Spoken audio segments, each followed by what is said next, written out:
Confirm Remy mwese ndabaramukije ndarosa kanya no munsi wo gusubira kuza hano nari maze iminsi mfatiriwe ku mpamvu z'akazi n'umwanya utanyoroheje ariko nabonye amakuru amaze iminsi ingahe yaca ngaha kuri runo rubuga jerekeye n'ibintu no kwita ibitero bikorerwa société civile no mukuru w'igihugu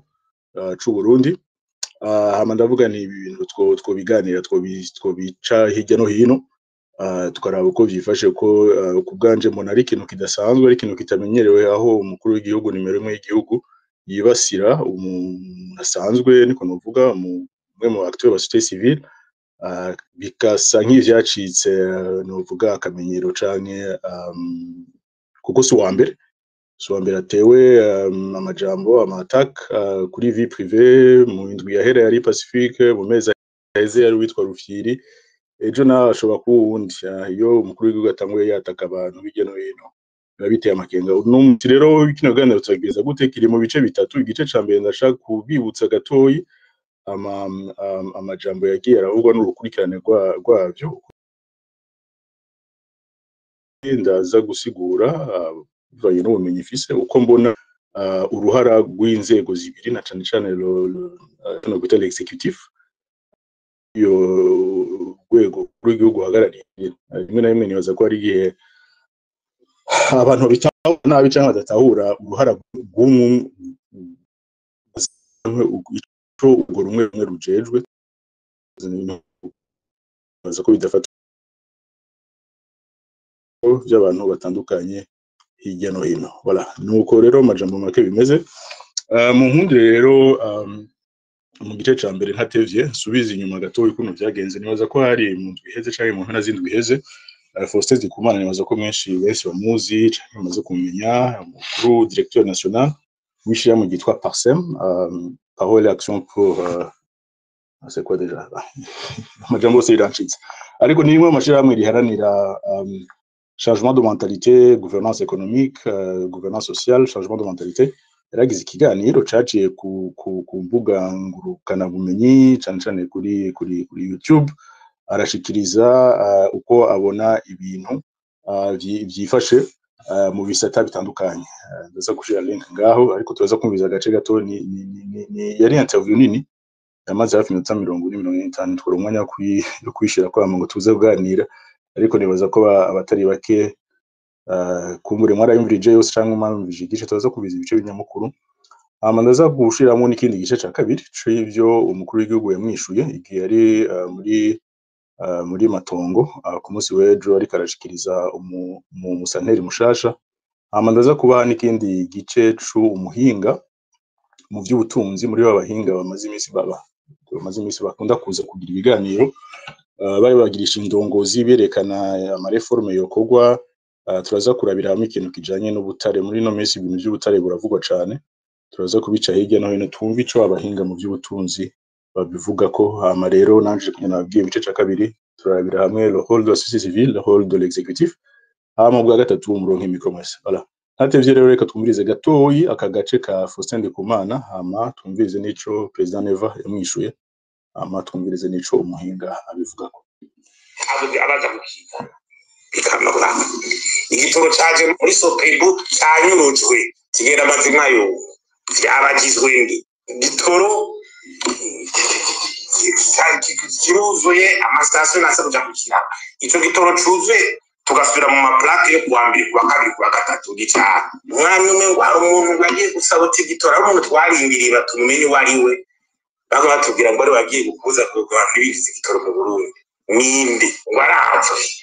ngo yababariwe akatubwira by'igihugu kuba bari mu musaboteri mu mwabarira ikindi urongozi yani ikintu cyo ibyo kuniya la science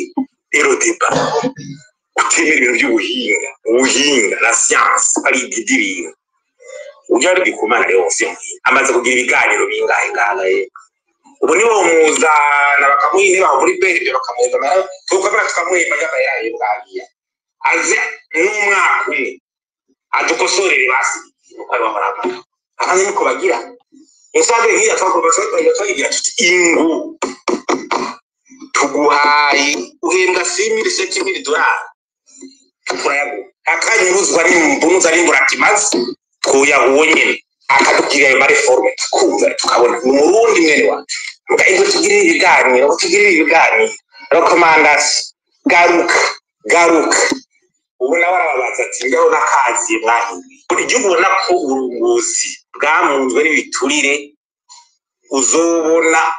amavira y'abategetsi aduga cyane n'amamodoka meza gose rizeba V8 mugaye ugiye ku ma infrastructure y'igihugu tugiye urabika tara amazi ya dictiondo amabarabara ibiraro inzu za leta zifunguzibura za universite zange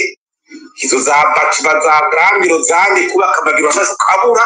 mugabo ukabona amamodoka kazakazi Ivewe buryo buhiki ukabona bisanga cyane kubigira gute ibizu biyo etaje y'abantu 8 amaparcelle na nimwe za bâtiment nimwe za politique de logement social kayibura usanga ni hari parcelle zentare twazari batiriki kahere siko bimeze hari politique z'ama bloque muri sisagwira kubera politique publique y'abantu barongo bamazu twashambre saro studio kagura mu byo wagira gute ngo umuntu usanga arabahare amahare unamaze tukiro tukala donc ibintu sociale les bâtiments publics ijema barabara internet usitse mu gice cy'uzo usanga ari cyane mugabo amazi ama etage abavye bitiri kuzosanga ari bikorera uca wiha ide ikibuga cy'ibibuga gidi usanga turabanyuma les infrastructures zikwezi igihugu cyamunze mugabo arovashe ugasanga iyo rero ni indicateur batuza tutibagiye rero ibya secteur privé confidentiel izo kunya gusanga bikorera ugasanga baraho bitwara n'ibiki hari n'ibyadukiye ubunye yego n'abagize amakosa n'iki sinzi by'amategeko cyakwana yetiza ngaturake umunyamategeko zo gusigura ko gihano cyo kunyaga umuntu kumba amazi ko cyanditse muri code penal sinzi yuko ari ko tubijari bakundanya yuko acashiramo ngo nibyo atunze byose byiwe ko waruka Burundi utari kwiga amashuri meza uri kwatakara uri kuzimira wazindutse utari kwiga amashuri meza utasaba akazi keza utari ko witwara kwiga muri politiki kugira iki iyo icuri cyose wabo uri mu mugambwe uri umujene wese atari kariga amashuri meza ngo ace ubwenge yadabuti muri context environmental y'inoze ngo asaba tegetse amabara meza internet muyaga nkuba kugira agire imigambi ariko azimira yazindutse. Voilà, ico ni gice gitoyi nashoboye gushiramwo nabwiye ko ni interview maze hafi minota 40-50 nashize link ou lien muri commentaire ukeneye kumviriza yose ashobora kuyiraba iri kuri YouTube channel Indundi TV hamwe na Umukubito, so uri interesse kuyikurikirana yose yo yikurikirana ngaho ibi juste nagace gato amajwi yihoniye mu kanya gato twumvirize ico nawo president Ndayishimiye yamwishuye ku munsi w'ejo yari karashikiriza buramatari administrateur mukuru wa commune ya Matongo ni hari ya mu ntara ya Kera ya Kayanza. Abavyeyi bahetse abana babaye kwanja mu Yororo narongera kwashira abuze kubera iki twagiye ku TV turakora dutegerezwa rero guhingura ivy'Imana yaturemeye ku isi turihimbure umwe wese akora ibishoboka byose ahingura ikintu natwe rero ahari umuntu ashobora kuvuga ngo udukiki kandi no kudashoboka kuko kugira ngo abantu bagumuke baca basubira mu bagume ne muraza batababura bakabisha bagume tuzacuruma rero tugeze mu bihe bishasha ntiduhendwe bane amana ntiduhendwe akabare bikatiza imbere igihugu mbega aho kabara abantu bategera amahera aho kaza mu gute baratumvikana uko akabare abantu bategera amahera boza kukanywamo mfose niyo kubaza ko bongere tutawe ko amahera ngo tuze gukumbuye yakubaza ko bongere n'ufite amahera iyo bategera amahera ntabwo yubaka akabare bikateza imbere igihugu ntabwo kurya amahera igiteza imbere igihugu rero ikibukiriza n'umwimbu umuntu wese atari kugwiza umwimbu n'abantu kibokora hariho n'umunyamuganga wundi yavuze ndabona amatari ngo kirazira yuko baja gukora ngo kurima ngo korora ngo kubera ngo nongo mwe mukenje kuja mu biro abanyagihugu baza kubarondera naje mwiyabura amatari nyino va mu biro ugenda abenegihugu bari ibibazo vyabo bitorera umuti iyo bari ku kivi muzitane ruzumva nawe ku biro reka sikukene genda abenegihugu bazokumviza abantu ba Pacifique mugabo no kubera bajya abanyamahanga batwaye basigara abana b'abanyamahanga bajya none ko aribo bazikiririza ariko baraza nabo abanyamahanga akabafise inzigo y'igihugu ciza Imana yaduhaye ugomba none bagira iki bateza guca umukate none borya iki bijya babijeje kubivuga mwasi rero cyakora no kuducamisamo kiravuze gitenga nawe uyu muntu uhariwe fasanga nta kimwe wumva ngo yarakoreye Burundi yokwirata kuva avuka kuko nawe yakoze muri banki y'Intare banki bamwirukanye ko atacamaze baramwirukana mukura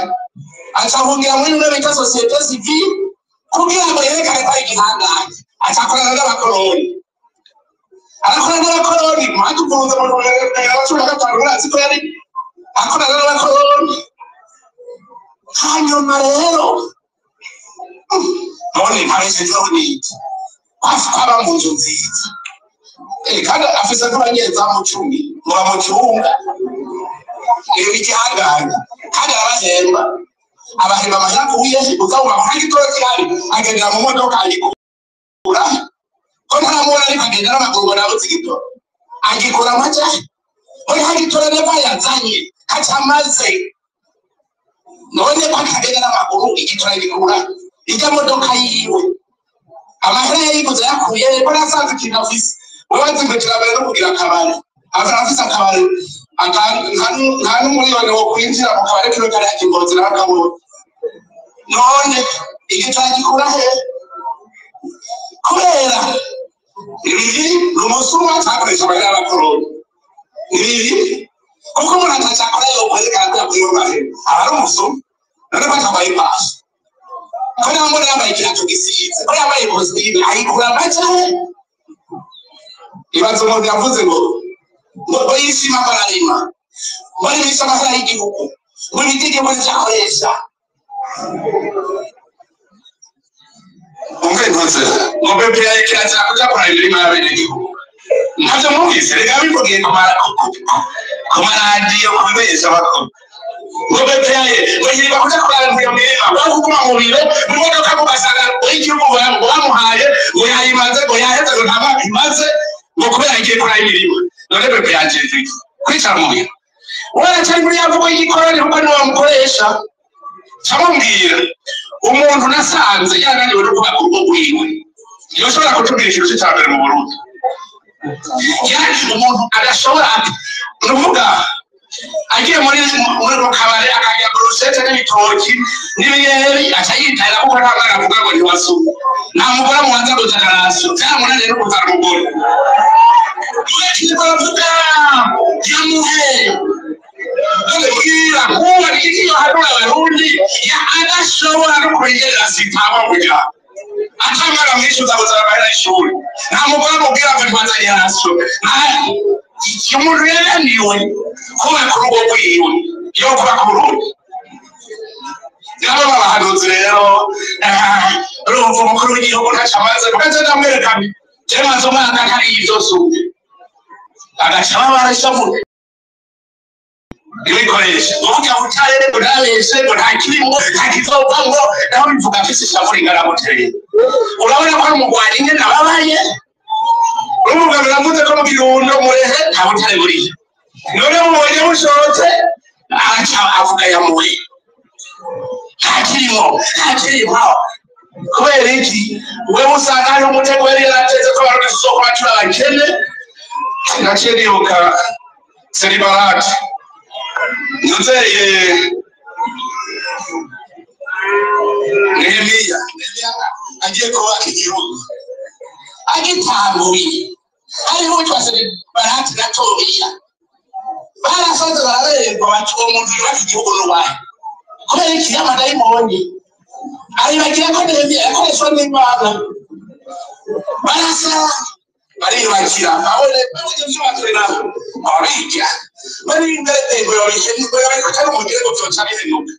babonye bakora neza niba utari baragenda babijya ngo ni zero kubera iki dayimoni mukoresha nisa n'ibarate n'itobiya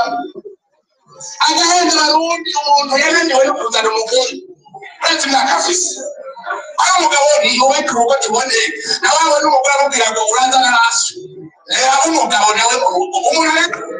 imyaka afise afite ringana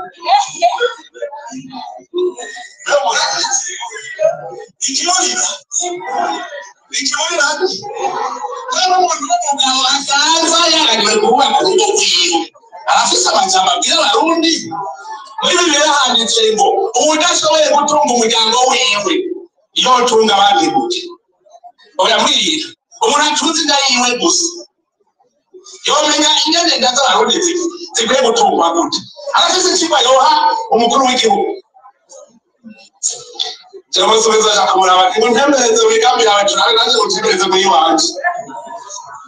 ahantu bari n'ababaza bati none uronka umwanya gute wo gukora we mu mirima yawe hirya hari ikintu bita kugabura akazi none jewe sinzoheza amanda nzotahaye abana banje bazobaho gute n'abashaje n'arengana dutegereza gutegura abana bacu bazoje mugabo bari bategura ahagaze ntibapfuye ibyo byose tuzamuhabarika none yoreka kugira inzigo abonye turiko turonderera ingene abarundi bose barya bakaryama bakanezerwa n'ubuzaba c'amavuki mugabo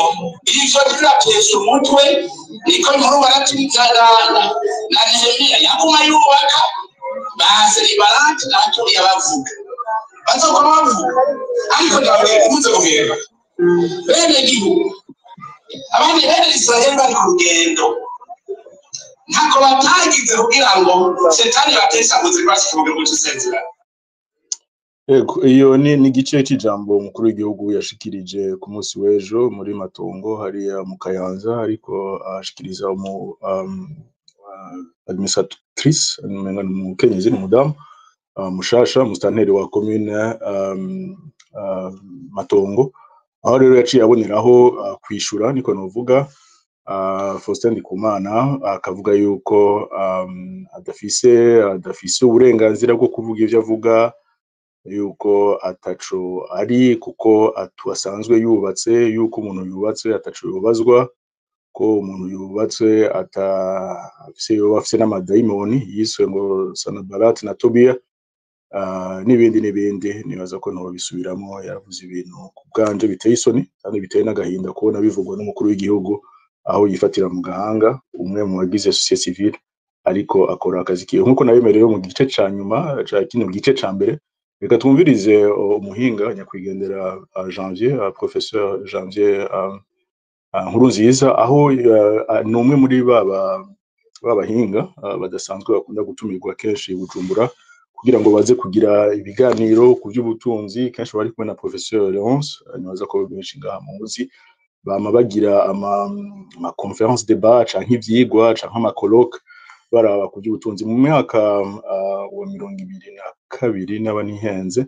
yari yatumiwe kugira barabe ukuntu ivy'ubutare byoshobora guterera umuganda mu vyerekeye ubutunzi. Yari séminaire sur le financement du développement à travers l'exploitation des ressources naturelles et minières. Rero afise icigwa naho yashikirije biri mu Gifaransa, nabaza ko imkeke ndaza kubishira mu Kirundi amacu tubona rero kubandanya n'igice ca kabiri. Murakoze, reka twumvirize professeur Feu Janvier Nkurunziza. N'amajwi nifashije amajwi ya televiziyo Renaissance niyo bari bagize couverture iyo conférence.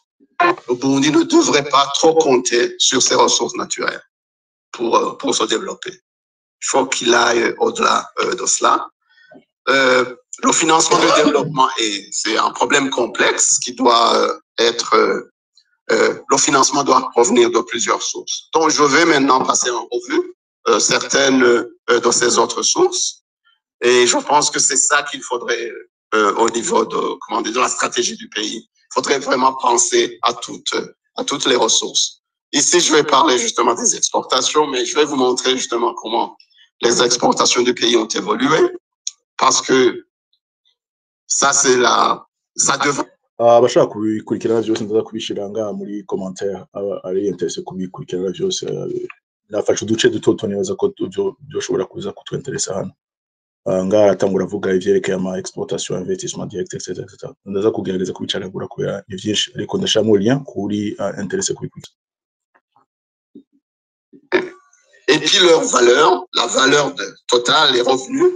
chute au fil du temps. Donc, la capacité du Burundi à financer ses importations par les exportations ne cesse de se dégrader au fil du temps. Donc, à court terme, le pays ne peut pas compter non plus sur ses exportations pour financer son développement. aha mujamamega avuga ati Uburundi ni ushobora kwitega yuko ubutunzi buzohomboka mu kubandanya dushira imbere ku exporter les ressources naturelles brutes nkuko twayibonye aho umukuru w'igihugu convoy amakamyo 10-20 arimwo ibivu bivanze byose akarungika hanze agaca avuga ati iterambere giye kuza arabisigura uwo n'umuhinga muri ico gisata. OK, voilà le graphique. La courbe bleue montre les exportations du Burundi. Voilà comment de 1970, elles ont chuté jusqu'à représenter presque rien. Le Burundi maintenant, les exportations du Burundi représentent très peu. Très peu. La courbe rouge, c'est les importations. Voilà que ça contraste avec la courbe bleue. Les importations ne cessent d'augmenter, même s'il y a des périodes où ça chute. Mais en général, ça monte. Alors, comment pourrait-on booster les exportations? Évidemment, il y a beaucoup de choses à faire. Si je dis juste quelques idées, il faut d'abord diversifier l'économie, parce que les exportations viennent de l'économie. Il faut que l'économie se porte bien. Il faut que l'économie soit diversifiée. Et puis, je pense qu'il faut développer le secteur industriel. Comme je l'ai dit il y a quelques minutes, on ne peut pas dépendre des matières premières. Il ne faut pas que le pays ne dépende que des matières premières, que des ressources naturelles. Donc, il faut développer le secteur industriel. OK? Et puis aussi le secteur des services, surtout les services de haute valeur. Je donne l'exemple du tourisme. Pourquoi est-ce que je parle du tourisme ici? Je ne sais pas si on se rend compte. Le tourisme, c'est comme une exportation. Parce que le touriste qui arrive, il vient avec des devises. OK? Vous n'allez pas faire autant de travail que l'exportateur doit faire si vous êtes capable d'attirer un touriste. Et puis, le Burundi a des atouts dans le secteur touristique. On peut parler du tourisme culturel, le tourisme par rapport au paysage du pays. Et puis, surtout, le Burundi est situé dans une région qui est hautement touristique. Il faudrait que le Burundi puisse s'arrimer à la région pour profiter justement des touristes qui viennent voir d'autres pays dans la région. C'est pour cela qu'en termes de stratégie, moi, je dirais que le Burundi devrait s'arrimer, inscrire sa stratégie dans le schéma touristique de l'East African Community. OK? Par exemple, je ne sais pas si cette stratégie a été adoptée au Burundi, la stratégie du visa unique. Je ne sais pas si c'est vrai. J'ai entendu parler que le Burundi aurait refusé d'adopter le visa unique East Africa pour des raisons que je ne comprends pas, alors que d'autres pays l'auraient adopté, peut-être à part la Tanzanie. Mais ce qui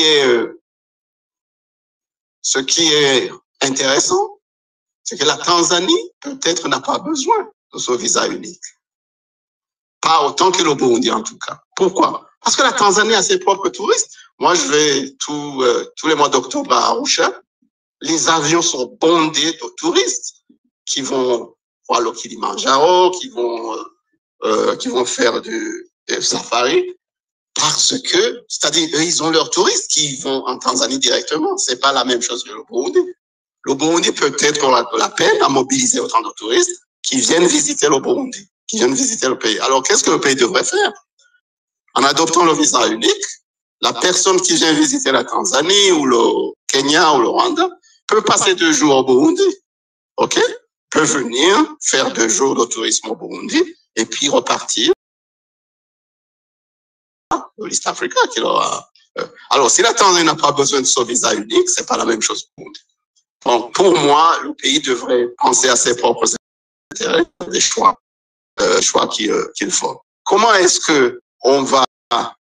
développer notamment le secteur industriel? Il y a des infrastructures de base qui doivent être là. Si elles sont pas là, on ne peut pas se développer. Ici, je parle en particulier de l'électricité. Un pays ne peut pas se développer l'électricité et qui soit accessible financièrement, qui ne soit pas trop cher. Ça, c'est crucial. Et ça, je ne le dis pas qu'au Burundi, je le dis partout. Or, le Burundi, quand vous regardez le Burundi, l'accès à l'électricité au Burundi, c'est un des derniers pays au monde où l'accès, par rapport à la proportion de la population qui a accès à l'électricité. Donc, si je mentionne ce point, c'est que c'est crucial. Et puis, bon, évidemment, il y a d'autres choses, les routes, les chemins de fer, les ports, mais yego rega nakugira navuze ntawe bivuga byose gikuru nuko nabishize ngaha abashaka kubikurikira bashobora kubiraba muri commentaire murashobora kubibona byose ibi umuhinga feu professeur Janvier Nkurunziza ariko aravuga navyo hanini bya muhinga wundi Faustin Ndikumana nawe yacikirije mu kiganiro yahaye abamenyesha makuru mu ndwi iheze murakibaza mbeko iki nawe professeur Janvier batamwise amazina canke Ndikumana akunda kuza kenshi batamututse nkuko canke amucafuze nkuko wabigiriye ubundi ico novuga ni uko nkuko n'ijya muhinga yabisubiyemo nkuko mubizi ku mwaka hama haba ibiganiro vyinshi nandi ndakunda kubigaruka ko iyo ndiko ndaganira namwe hano haraba ibiganiro vyinshi aho bahamagara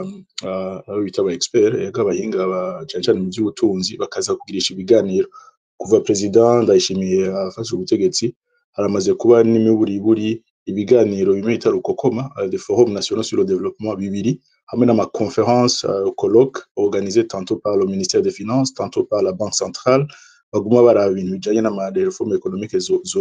zo kogwa ariko no munsi rero imyaka igiye kuba 5 ivyo biganiro vy'amabiba vyisubiriza ariko izo reforme tukazibura abaducikira ubunyene badusanze twatanguye tumaze iminota 30 turiko turaca hirya no hino ibi bisa nk'ico no bita intambara ya Neva hamwe na société civile aguma yifatira mu gahanga les acteurs politiques plutôt de la société civile bamwe mu minsi heze yari witwa Gabriel Rufyiri ari muri Olicom mu ndwi ziheze zibiri yari witwa Pacifique Nahazwe mwese muzi ubu naho yarayifatiye mu gahanga cyane mu buryo bikomeye nibaza ko birengeje mwabonye ko benshi bagize ico bavuga ko ngaho kuri runo rubuga Faustin Ndikumana asanzwe arongoye ishiramwe Parsem umuntu arakibaza ati ibi bintu bigamije iki bishaka gushika kuki kuko imbega no kudatahura ko bari ko bakora igikorwa cyabo canka akazi kabo nk'abahurikiye muri ico gisata ca société civile canke ni kudashobora kuronka inyishu atanga ku bibazo babaza kuko kenshi babaza ibibazo nk'ibi ivyo duheje kubiza umuhinga ariko arashikiriza ngaha nta kintu kenshi baba bakura mu mitwe yabo kumbure kubera ico bari n'amashyamwe baserukira barashobora kuronka microphone akaronka aho bavugira ivyumviro byabo bigashikirizwa mugabo hanini ugiye kuraba harondinje mu gice ca kabiri ca kino kiganiro nashatse yuko twokwibukanya no kwibukanya le rôle de la société civile hamwe na le rôle de l'exécutif mu gihugu bisanzwe cyane mu gihugu cyose niko novuga société civile ikora nk'uri hagati umuntu ahagarara hagati y'abanyagihugu cyangwa les citoyens hamwe na leta bakajouer un rôle de contre-pouvoir démocratique de défense des intérêts du peuple niyo hose haba mu Burundi haba muri South Africa muri Senegal mu Rwanda muri Kenya Tanzania hari hose niko société civile imeze iri hagati ihagarara hagati y'ubutegetsi hamwe n'abanyagihugu no kuvuga iki umuntu abafise uruhara canke abafise uburenganzira bwo guhurikira mwishira hamwe ashaka riharanira inyungu ziwe société civile irimwo amashirahamwe menshi murabizi ico bita ama ASBL association sans but lucratif amwe ashobora gukura agacika ama ONG rero bagashira imbere harabaharanira agateka kazina muntu harabaharanira la transparence harabaharanira le suivi des politiques gouvernementales harabaharanira agateka k'abakenyezi agateka k'abana agateka k'abanyamwema agateka k'inkehwa harabaharanira ibidukikije je nico gisatane inkoreramwo nakoreyemo cane harabaharanira les médiations canke bagira les plaidoyer pour les communautés marginalisées murabizi amasosiyasiyo nko mu gihugu cacu y'abatwa etc niyo role ya société civile ma fonction yayo nyamukuru ndashakagura harimwo nabivuze le rôle de contre pouvoir ni kuvunira akagohe ndabivuze mu mvugo mbabarira amatwi c'est critiquer les actions du gouvernement et demander des comptes donc nous bita le redevability canke culture accountability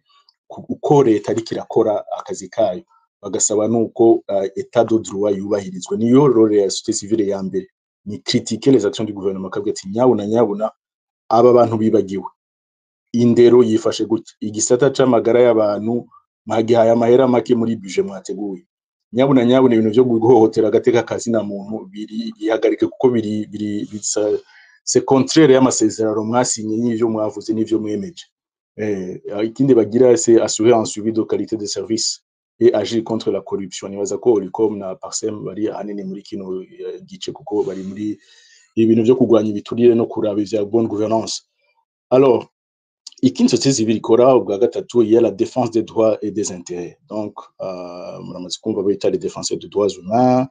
les intérêts des groupes bashigikira umwe wese abivanye n'ahari haba amasendika abaguzi kera ishema gitwa Abuko association mondiale des consommateurs hariho n'amashira hamwe y'abalocataires murabizi yuko uno munsi ikibazo par exemple c'est un exemple que je donne comme ça ikibazo cyo gupanga c'abapangayi ibujumbura hariho mugenzi wacu bakoneye Domisi yazigeze kwandika article nziza cyane yerekana ukuntu abapangayi no munsi barengerwa agateka n'abanyiramazu etc. Ibi byose rero biri mu byo civil ikora kugira ngo inyungu z'abantu batandukanye zubahirizwe. Ikindi bakora baragira icyo bita plaidoyer bagasaba yuko des solutions soit apportées ingorane zihari ku ma communauté ku ma groupe basanzwe baharanira bakasaba yuko izo communauté zabo agateka kabo kubahirizwa kandi ils influencent les politiques publiques. Ikindi bakira baragira icyo bita la promotion de la participation et de l'inclusion kuvuga niyo ibintu by'amategeko agiye gutorwa cyangwa amapolitike yamaze gutorwa iyo nkuru bakayitwara à la base bakayidecentralize rimwe na rimwe n'ivyo haraho muri leta baje kubisigura mugabo bo barakolekta ivyiyumvira bati par rapport à la question exemple comme ça question ikibazo cyo gutorana ku bakenyezi mbega abakenyezi bavuga kwiki abashinga ntayo bavuga kwiki ugwaruka yibona gute donc bakagira des consultations zitandukanye kugira ngo les différents groupes cyangwa abanyagihugu batandukanye aho bari mu butandukane bwabo baronka bashikiriza ivyumviro byabo nabo bakabiduza bakabikompila bakabishira mu rapport bakabitanga ibyo birimo aussi dans la promotion de l'inclusion sociale et de l'équité kugira ngo umuntu wese uko abaye muto canke mukuru aronke ashigiriza ivyumviro byabo. Alors hariho bamwe n'abafasha mu gukora offrir des services de base comme l'éducation la santé hari amashiramwe abikoreramwo yamaze gukura akaba manini hari usanga bafasha abana bantaho nikora mu kwiga abandi bagafasha la santé amagara y'abakenyezi y'abana abandi bagafasha bari mu zabukuru murabizi société civile kugira nabivuze iri diversifié harimo ama groupe atandukanye umwe wese bakaba afise ico adefenda n'ico ashira imbere amicanyuma bakorera ko n'ikintu kijanye na plaidoyer bakagira ikintu kijanye na participation à la résolution des conflits hari gihe higera kuba kimwe nibutse kinje mu mutwe ama conflit hagati y'amasendika par exemple hamwe na leta hari mu kaza 2002 etc. haba magreve yaba menshi cyane akamara yamarikiye kitari gito bamwe mu bashinga nayo n'abafasoni bo mu société civile barashobora guhamagagwa bakajwa le rôle de médiation hagati ya leta n'abasendika abanyeshuri bagasubira ku ishuri. Voilà donc plaidoyer ni kintu bakora uno munsi murabizi hagiye gutangura irya nama rukokoma iraba ivy'ikirere sur le climat iri kibera muri Brazil Belém ndazi yuko amashira hamwe akora mu bya environnement muzoyumva muzoyabona kandi turazikora n'abarundi bagiye bariko baravuga ati iby'amashamba bimeze gute iby'imiyaga bimeze gute twogira gute kugira ngo abanyagihugu baronke ibikenewe ibikwiye kugira ngo ibidukikije bikingwe. Rero muri rusange ntatevye nivyo societe civile ikora, niko kazi kabo kuza kuvuga bagashikiriza ivyiyumviro bakaba nuko de porte parole bakavugira bagira abantu benshi imiliyoni zingahe bataronka bavugira mugabo uciye muri aba mashira hamwe ivyumviro vyawe bigatezwa imbere. Ivyo rero nivyo umushinga nawe Ndikumana yashikirije Faustin igihe yari karagira ijya conference yiwe mu minsi heze. Nta muntu yari yiteze yuko yokorerwa attaque yakorewe mugabo byo wacu ndabizi ko bitamenyerwa siko byagenze bamuduze ko bamututse gushika n'abamwataka dans la vie privée. Bashobora kwibaza rero mbega none president Ndayishimiye arafise ububasha bwo kwifatira mu gahanga umu acteur de société civile. Mu bisanzwe ntabwo afise na gatoyi nafise ashobora kubivuga akamucafuza imbere y'abantu uko yabikoze mugabo mu bisanzwe si kujya byateza kugenda ati kuko siyo hole yiwe siko kazi kiwe sico yatorewe. Abarundi abamutoye canke abizeye umugambwe arimo CNDD-FDD bagatoka ku 19 n'ibingahe kwijana. Hari ivyo bamwiteze ko hari ivyo bamurindiriye ko no munsi yuko aza kwishura nyabuna ivyo ujya Ndikumana ariko aravuga. Haguca umunumya hagutangura kuvuga ngo afise akabare ngo yamafise ibirato bisize cyangwa genda mu muduga. Oya no munsi avuga ati par rapport y'ibibazo Ndikumana yashikirije wewe nk'umukuru w'igihugu uriko ukora iki. Rero nganca ngaruka ku ruhara kuri ico nashize muri notice ni izi ni ingaruka zo kubura ubukuru nyabwo ni inkurikizi zo kubura cyangwa zo gutahura ico uburi n'ico ubujejwe. Hakuza kutuka umuntu umutuka personnellement ikucari canke ishiramwe giwe canke ku gatwe kiwe nuko yoba yubatse canke tubatse qui relève strictement de la vie privée, ça n'a rien à voir avec ivyo yashikirije. Umukuru w'igihugu gatezo kuvuga ati kuri bijya rero twumvise byashikirijwe n'uri muri société civile ngaho tugejeje ikibazo c'igitoro, ngaho tugejeje ikibazo c'ubutare, ngaho tugejeje ikibazo c'amashuri, ngaho tugejeje ivyo kugwanya bakaboko tuzi ko bagisibije mu gihugu etc. Aho ni uri kurahagararira amabanga washinzwe nk'umukuru w'igihugu, garantir un état de droit et appliquer la loi avec rigueur. Yigeze gucisha mwajya Faustin karavuga ati abantu banyuruza igitoro canke batuma kitaboneka twarabumvise twarabamenye mugabo karindira ko abantu bamenyekana bafatwa bagashigwa imbere y'intahe ukabura karindira umwaka ugahera. Nibaza ko je nawe mwabikuriye nko nabikurikiranye imyaka igiye kubitana hari ino crise de pénurie de rationnement de carburant ibandanye imyaka igiye kubitana kuva exactement mujye mukuru w'igihugu afashe ubutegetsi. La crise yari itanguye imyaka 5 iraheze. Ubu urongozi nyabwo ico bukora buragwanya igiturire bugwanya bakaboko aba bose bagira nte bashaka batuma ubuzima buhagarara. Kuno munsi ugiye kuraba ubuzima mu gihugu ko bumeze neza na gatoya. Wewe rero nka nimero ya mbere ubibazwa chef de l'exécutif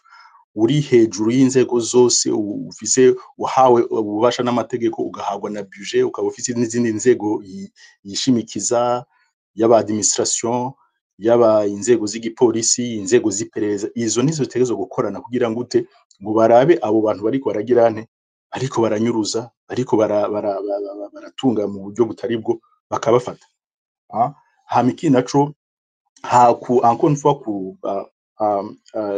uburongozi nyabwo ça fait face à la réalité. Barahangana n'ivyo bibazo ntibaca bakarira canke batuka canke bashaka guhoza no kunumya uwo yabivuze. Uravuga ati okay ikibazo kirahari c'igitoro reka tukirondera umuti ngo kandi umuti maguru masha kuko urumva ivyo amaze kuvuga ni byinshi yemera ntibishoboke mugabo kubi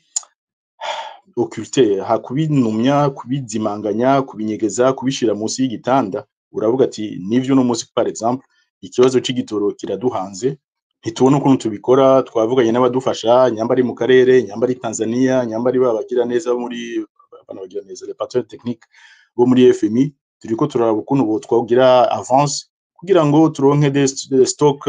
qui stabilisent le pays pendant amezi 3 ari imbere hama kino kibazo kibirege. Mucuza gufata uwabivuze ngo niwe mubi ari umuhinga yigeze ko ari karagira ikiganiro menga mu ndweze kuri RPN yaravuze ati ugiye kwa muganga yakubwira yuko amagara yawe afise uko yifashe kandi ukwiye kugira ivyo uhinduye nyambari muri routine zawe cyangwa muri habitudes zawe zaba kuryama kuruhuka ivyo ukora ivyo ufungura nta numwe nibaza ko muri twebwe arakarira muganga kandi ngo muganga ngo yambwiye ngo mpindure ibi n'ibi muganga n'umuhinga muganga c'est un technicien aragira analyse arasuzuma aragira ama test agatwara akabona akashaguha igicapo yuko amagara we yifasha agaca guha des recommandations prescription genda uruhuka iminsi 5 genda ufate bino binini genda ubwise no ma test yandi hama amagara yawe agende neza nta numwe aza kwitwarira muganga ngo yamuhaye umuti cyangwa yamuhaye prescription cyangwa yagizene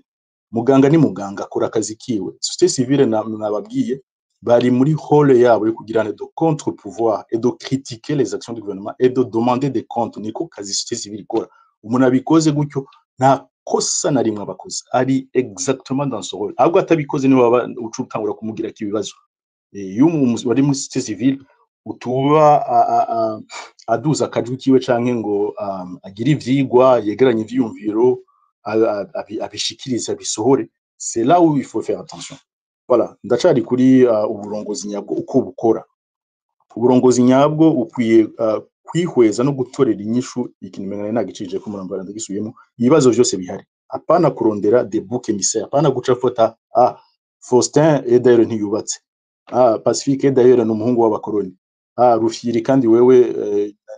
nta mirimo ufise rero Rufyiri si kugwiza imirima no kugwiza ibiraya no kugwiza ivyo yorora oya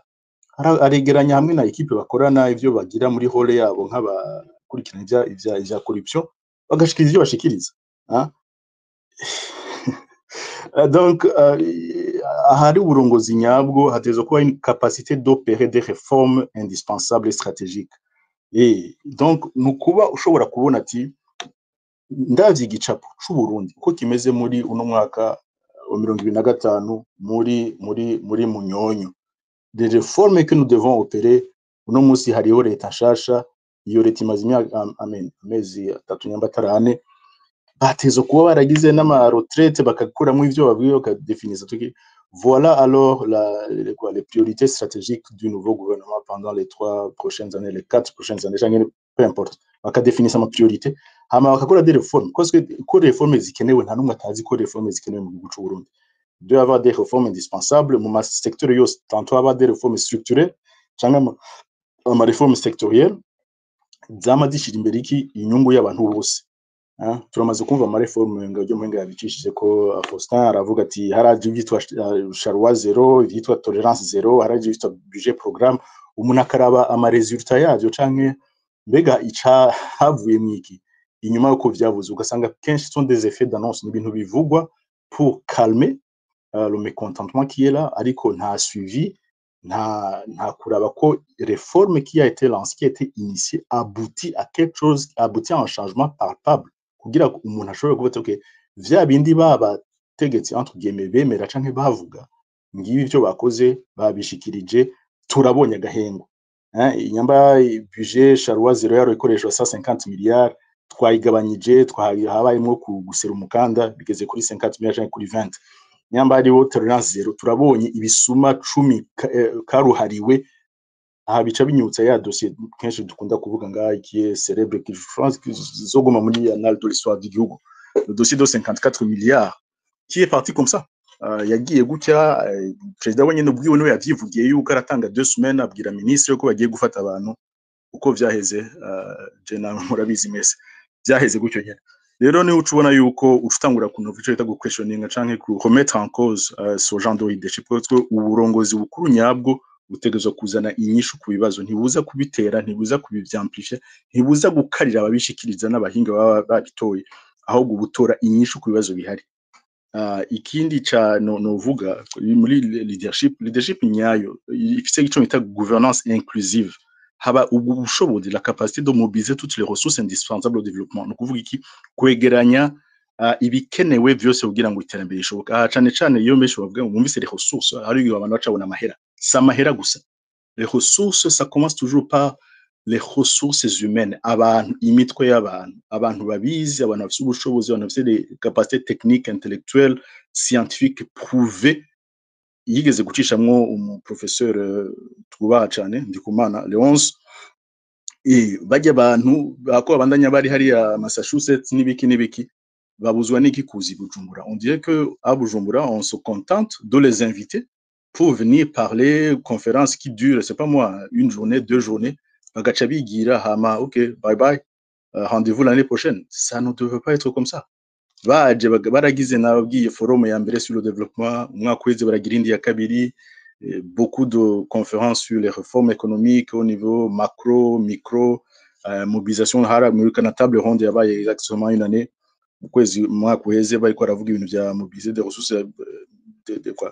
de financement étranger canke amahera ava hanze. Ibi vyose n'abantu babikora.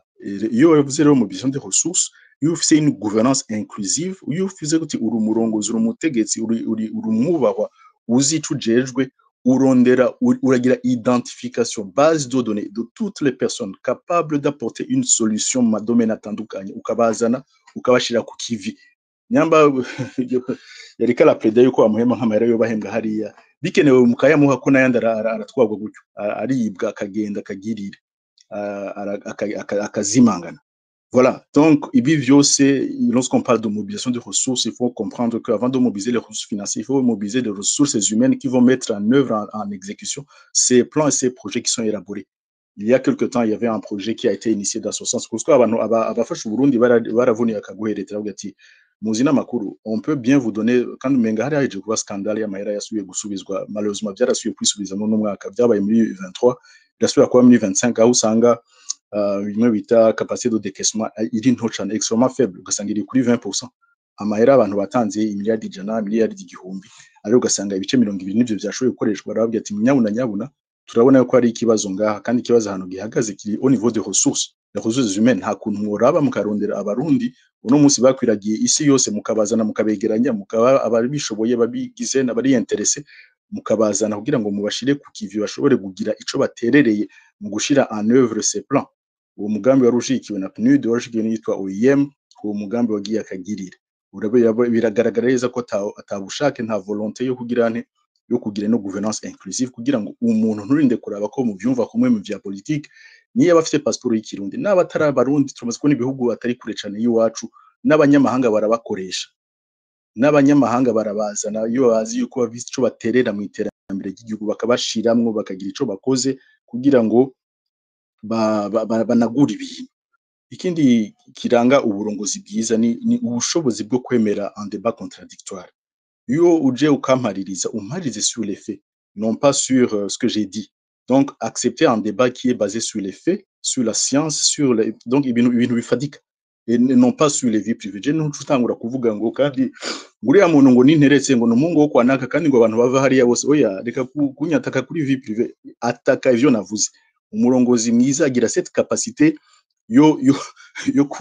nyamara gukontrediza canke kwishura ikibazo, ubwo ntutangura kuraba, utangure kumusoma mu maso, utangure kuraba ukwasa niyavuka, yuko yubatse canke atubatse afise abana canke asengera muri katolika canke mu baporoti. Ivyo peu importe, that's not the point. The point is to be able to respond to the issue on the table. That's what leadership means. It's not just to be, to get lost into nagiye mu bimene si ivyo nashaka kuvuga, mbwo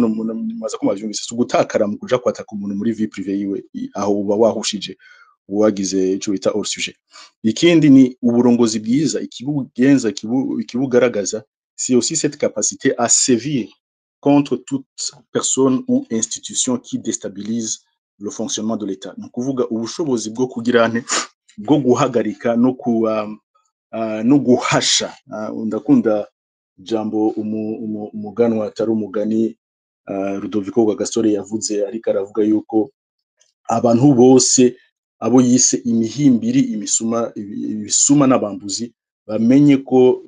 nibafatwa bazohanwa nyaguhanwa. Iri jambo rimwe nemwe turaryumviza le 13 octobre, hama tugaca turibika mu kabati, tukazosubira kuryumviza le 13 yindi tukarigira comme si ari ikintu twumviza rimwe. Ngo on a complètement perdu cette culture de redevabilité et de sévir. Surtout lorsque l'État investit des capacités de l'État. Encore une fois, tu as toutes les ressources à disposition, y compris Ubutungane, y compris les parquets, y compris etc. ugasanga izo nzego ukumva ngo umuntu anyuruza igitoro utwara mufasha kandi ngo twaramuhaye gasopo. Vous comprenez comment ushobora kugira tolérance face à quelqu'un qui déstabilise l'économie du pays, ukamureka amezi n'amezi, imyaka n'imyaka, ukavuga ngo uramuzi ntumuhane. Vyerekana yuko ubwawe soit tu es complice cyangwa uri kura bénéficier muri yo kawo iri bikiraba, kuko ntivyumvikana ko des institutions qui sont là, qui sont établies bisi bintu vyose ditegezo kwerekana ubushake bwo guhasha no guhana abantu bose qui sont coupables de blanchissement, d'enrichissement illicite, de corruption, de détournement. Iyo vuga ati nous sommes là pour défendre les intérêts du peuple. Ikindi ubutungane butegezo kugira nti kwisubiza umutamana, butegezo gusubizwa umutamana bwo nyene bukabwisubiza imbere yuko nabandi busubizwa. Ngo no munsi turabizi ubwo iwacu umenga bugendera ku mategeko n'amatelefone canke ama message ahabwa n'abantu bamwe ugasanga ntibyigenga. Kwe ahandi ubutungane kenshi encore une fois dans un état de droit ntibarindira yuko nakaza kubabwira ico bakora, no kuvuga bo bafite parce que c'est muri za les trois pouvoirs principaux barafite ubwo nyene ubushobozi bwo d'initier, mener des investigations, bagahana bagahasha abantu bariko baragirane, bariko baratoba iterambere canke ubutunzi bw'igihugu canke bariko baragira nabi abanyagihugu. Aha rero sinavuze bien sûr yo vuga ati urumurongozi mwiza guhagararira les politiques sociales progressistes. Il y a des questions clés qui sont très rarement évoquées dans notre pays, ibibazo bijanye ni logement. Donc uburaro ku bantu bose, yaba aba mu bisagara canke baba ataba mu bisagara, ni nagate ni droit, donc ni uburenganzira bw'umuntu wese kuronka uburaro buzima. Ntihagire abantu banyagirwa ukavuza ifise ko inzu nziza mbega zitangwa gute, hakubona amavira 3-4 akayangana y'imiliyaridi amajana n'amajana, mugabo inzu ziba yabaye abantu bashobora kubamwo, kuko tuzi uko turi mu gihugu kiguma kigwirana ry'abantu ryaratwinjiranye, abantu turiko turagwira cyane, abarundi bariko baragwira. Naco gituma utanguye kubona benshi no munsi bagira gute bava mu gihugu bakaja kurondera ubuzima hirya no hino. Ari uri ngambo natwe ariko turaganira hirya no hino, twahuye dans un pays de l'Afrique de l'Est, ariko arambwira ati nahuye n'umuntu yurutse bus isaha 5 z'ijoro afise isuka. Umurundi apakira mwishakoshi giwe isuka, akagenda kumwekera bavuga ngo kujima namba, akagenda atwaye isuka. Igihe kigeze iyo nkuru zoyishira hanze, naho tugeze no munsi, kuko umuntu avuga ati nataye ivyizigiro, nataye sinkimona ko ndabigenza, ko nzi kurima, reka ino suka yanje ndayishire mwishakoshi njabuka umupaka ngende gusaba akazi ko kurima, aho nzoshika nkababwira yuko ndi umurimyi mwiza n'intoki, nzoshobora kugira nte kumbure bazoma akazi hama ndabakorera akazi. Rero leta ubutegetsi bwiza, ubukuru nyabwo burashira imbere ineza y'abantu. Iki kibazo kijanye na sinzwe no bita exode massif des jeunesses canke de la jeunesse canke abarundi bariko bagenda benshi ku bwinshi dans les pays voisins, dans les pays arabes, dans les pays lointains, même gushika muri Philippines, sindabona ko ari c'est une réelle préoccupation. Ibi vyateza ko une préoccupation parce que abariko baragenda n'abantu novuga bagize nte n'abantu c'est la main d'œuvre, nibo c'est la force qui devait être sur terrain. Hani twavuze ivy'amagara y'abantu, twavuze by'amashuri, nibaza ko muri no misi byo twabanye amashuri benshi bagiye bagaruka ko ni ibintu bijanye nuko igisata c'amashuri cyane amashuri ya kaminuza publique, nibuke ko ariyo kaminuza yonyene publique dufise yigisha abarundi basanzwe, abarundi banyarucari, abarundi badafise ubushobozi bw'umure bwo kuja amashuri ya amwe ya privé yaba mu Burundi cyangwa mu mahanga. Ariko ugiye kuraba uko campus Mutanga imeze, campus Rohero, campus Kiriri, zijya nyubakwa ko zifasha no munsi, biteye ubwoba. Ari ugasanga à moins d'un kilomètre de ce campus, il y a des étages, des villas, c'est pas moi, de 18 pièces, 20 pièces, zibana ziduga. Umuntu akibaza où sont les priorités. Bigenda gute ngo des gens s'enrichissent à un point de bâtir des villas à coût de milliards. Les infrastructures publiques comme l'université l'unique université publique que nous avons irangi iheruka haheze imyaka 30 abantu bajyama 4 batandatu muri chambre imwe abantu bafungura APN bourse riza ritevye aro novuga sinoheza murabizi ariko ku mpamvu z'umwanya no kunashaka kutusangira ijambo reka ngeze ngabanya bazo ko mwatahuye ahanini ivyo twaganiriye kuno munsi navuga ni ubukuru nyabwo buratanga inyishu ku bibazo bihari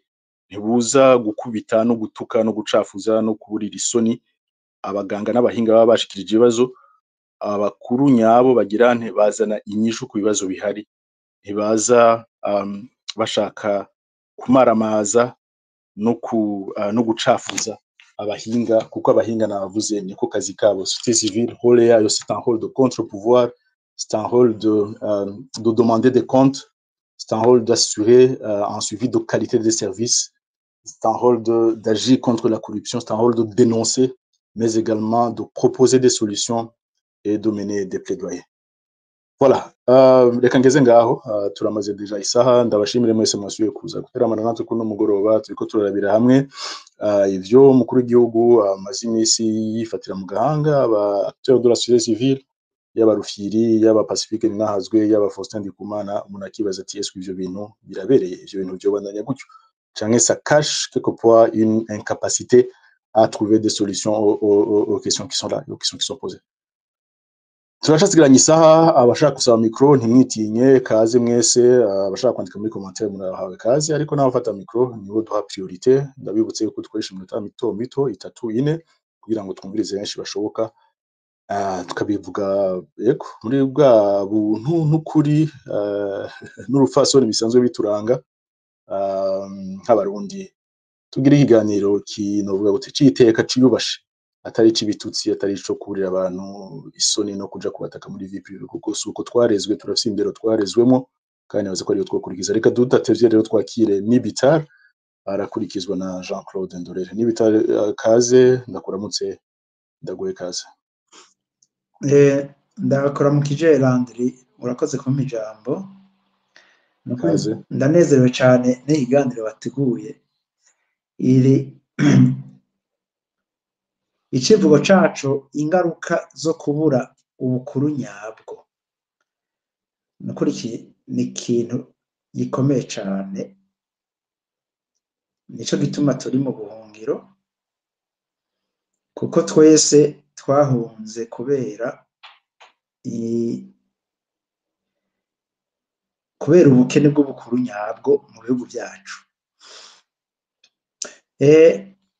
jewe nagire umpe umwanya gatoya gusa mvuge igituma iyo ngaruka ari mbi kuri jewe mpereye ku ntango hanyuma nza guhereza kuri iki civugo kuri uyu mutware wacu namba ari we mutware agize iminsi avuga mu bisanzwe kuva muri sinzi ko benshi afite kuva 1993 ndada yapfuye abantu harabaye rezo yuko abantu bashobora kuja kugwanira ntuze la justice uburenganzira bwazira muntu baragenda hariho abantu abumva abo baragiye mu ishamba sende ikija mu ishamba afite sinzi ko ngira twese twarimbira ko bafise impamvu yo kuja mu ishamba kandi naho bari twe twabuze abantu muri Norantuwa mugabo umuntu arimbira ati none ivyo ari byose hariho ibintu byagenze nabi mu gihugu reka donc abantu ngira bagiye kugwana kugira baze bazana impinduka mu gihugu jewe ntabahenda Jason Dede ikija mu ishamba Jonave nta kintu nabona umenye barafise igituma isijeni narabibona hanyuma jewe bamaze kuja mu ishamba bagakora ivyo bakora donc nabakwiye ku mutima bakiri mu ishamba batanguye kwica abantu kwibarabara, gucagura abahutu n'abatutsi, genda abandi bandanye. Jewe nukuri kw'Imana, jewe ntabahenda, naciye mbona ko igihugu c'u Burundi kitazopfa gikize vuba, kubona imba twaronse abantu baja mu ishamba kugira ngo bagende baje mu ishamba kugira ngo bice ubwoko bumwe, ubundi nabo babureke. Donc bagiye mu ishamba ata objectif nimwe bafise yo gukiza igihugu. Hanyuma ibintu byose byagiye biraba, barica abantu, zabugendana, zabuta. Je narinzi yuko basi muri 2005 bafashe igihugu bazohaba bapfukama imbere y'abanyagihugu bakavuga ati twaramenje ibintu twakoze ntibigira uko vyitwa, twabitumwe n'ishavu canke twabigize biki. Mugabo umengo kubobo, umengo n'ubu tuvuga umengo niyo nsinzi kubera bisha abantu, umenya cyo cabahaye ingufu. Hanyuma jewe nadesize kuva mu gihugu, nukuri nabaye mu Burundi, narabayeho muri zo ngwano zose. Mugabo muri 2005 mbonye CNDD-FDD itsinze rekomino, naragize ibakwe ryo kuva mu gihugu, navuze nti Uburundi burapfuye, nibutapfa naho buzokira. Jewe mugabo reka mbe ndakura meza, mugabo nibakora neza naje nzogaruka. Mugabo nanye maze kubakura ku mutima kuva bakiri mu ishamba. Jewe rero aho nagiye guheraheza agatima kose kagahera, baratwaye 2005, baratwara biragenda ibintu uko bigenda za 2010. Mugabo 2015 mes chers amis, 2015 nakari gasigaye muri CNDD-FDD abantu bitwa ko bafise umutima bitwa Frondeur, bose murazi yo bari. Kugira rero aujourd'hui uyu munsi kuva muri 2015 gushika uyu munsi mwizere yuko CNDD-FDD ukwiri uyu munsi kwizogira ikintu ikiza Uburundi, ni wa ndavuga ati kurondera amata ku mata kw'igihuri. CNDD-FDD irigizwe n'abantu babasuma, ababandi sans valeur. Urumva rero ni nkibi wari kuravuga mutangara, ndayishimiye ivyo avuga n'ibintu muri nizo valeur zabo. Ubu urumva ntagira n'isoni mu bisanzwe ibintu avuga. Ndayishimiye nta muntu n'umunyagihugu asanzwe yoshobora kubivuga mu mbere y'abantu ngo asubire kuja mu bantu bukeye. Mugabo ubu rero turiko turabimenyera, twayimenyereye, abarundi babimenyereye. Ni catastrophe mes chers amis, nukuri kw'Imana. Igihugu kizaho umwasi ashaka kubonaho umukuru w'igihugu aba usozera urambarira ntuze sindiko ndamutuka, ndiko ndavuga ibyo. Oya ndakwibukije umwanya ya minota 5 isa nk'iheze, nabyo ko minota 5 ngire mpeze. Mugabo nukuri je nagire mpeze ndabakura inkoni y'ubishitsi, nimutanga n'ivyo Ndayishimiye avuga. C'est ça la qualité des dirigeants que nous avons. None twokora iki? Murakoze. Twokora iki? Nico tuganira, turiko tuvuga ati ingaruka zo kubura ubukuru nyabwo. Nico iganiro kumbura baza kuza bunganira nawe nibitare baragico bashikiriza. Tudatevye twakire Jean Claude Dore, kaze nawe utubwire nibaza ko wadukurikiranye ubije ibyo turiko. Kaze. Egome, urakoze cyane Landry, urakoze n'abandi bose muri kumwe ngaho, ndaramukije abantu bose muri kumwe. Jewe nakurikiranye hanyuma kandi narakurikiranye bijya yavuze, bija muri byinshi bimaze iminsi bivugwa nkuko mwabivuze, ariko au-delà de la polémique cyangwa ukuntu twe tubivuga, ibi bintu haravuze mu aba economiste n'abandi kubera bariko bavuga yuko yatatse umuntu avuga ibibazo bijanye n'ubusuma n'iki baragira ama analyse abanditse baranditse mugabo au-delà de ça je mbona umenga ni une communication politique ishobora kuba danger wewe ngira ngo nuko nibaza ko ngaha hashobora kuba je ndiko ndaraba ikibazo nibaza est-ce que c'est une stratégie politique akoresha kugira ngo akominike kugira ngo agumye ubutegetsi kubera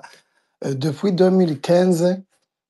urabona société civile bari bazi ko ari babangamiye baraturira amaradiyo baragira processus yo kwirukana tous les mvuga ni tous les gardiens de valeurs démocratiques barazirukanye